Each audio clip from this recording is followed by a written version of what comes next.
I've read some of it. I've read a good amount of it. And the problem I have with it, Roger, is when you do read into the bedrock principles of what critical race theory is, the white male patriarchy, knowledge is a construct of power. If you're white, you're an oppressor. I ask you, you're white. Are you an oppressor? Well, I don't believe that I am. I make a point to try not to oppress people. But through the lens of my own family, I can see both the strengths and the flaws of the American experience. And I'll expand on that just briefly, if I may. Some of my ancestors, like Ebenezer Fisk and Ephraim Fisk, fought in the American Revolution. There were 3 Fisks on the Salem witch trial, and they sent a bunch of young women who were widely regarded as innocent now to their death. So I'm not going to go back and say that we shouldn't talk about the Fisks that were on the Salem witch trial jury, because it is the darker side of my family's history. And I think with America, we're at our best when we're willing to kind of self-scrutinize. And this is one of the things that I share with progressive audiences all the time about American exceptionalism. In our 235 years, we have embarked on a more self-corrective course in terms of addressing as many of our warts, wrinkles, and scars as possible than any other civilization in history. And that is one of the things that makes us special and makes us unique and something to be cherished. But to look at our history and say that we're not going to tolerate a full and robust conversation about it, I don't think is doing right by our history and by what we owe the next generation. Well, I appreciate the answer, but I would dispute that. I don't.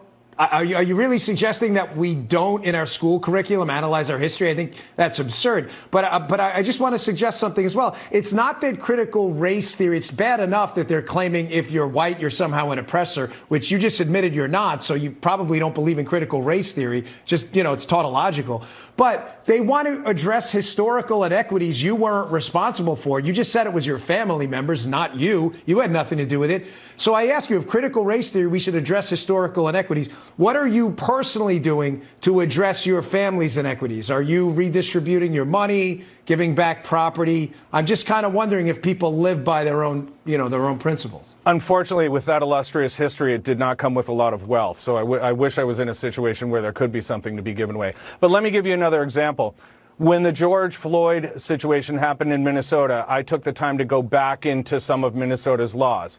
And a couple generations ago, Minnesota had a program where farmers who normally then were renting or leasing land, on which they would grow, could buy their farms. And guess who was excluded from that program 60, 70, 80 years ago? Black farmers were excluded. Now, if you want to think, A, that doesn't impact the level of wealth amongst African-American families in Minnesota, that's your right.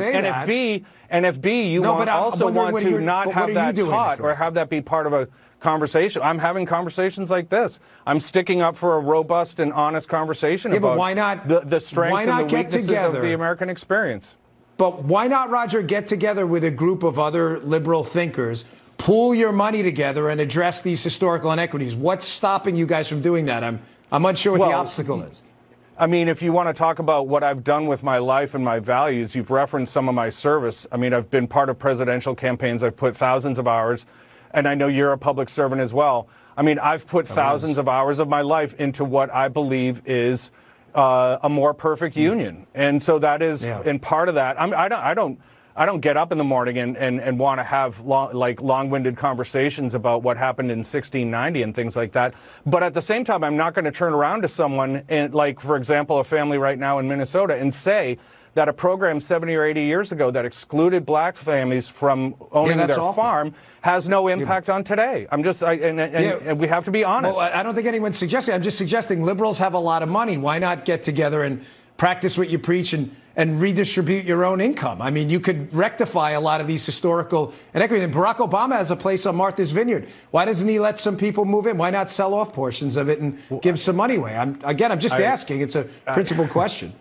That's like saying you're a Second Amendment proponent, so why not give guns to people as they walk by your house? I mean, if you to go into that kind of granular level of hypothetical, I don't think is necessarily productive. Well, you're asking other people to do it, so I think it's only fair. But Roger, thanks a lot. I appreciate you coming on the show. Thanks very much.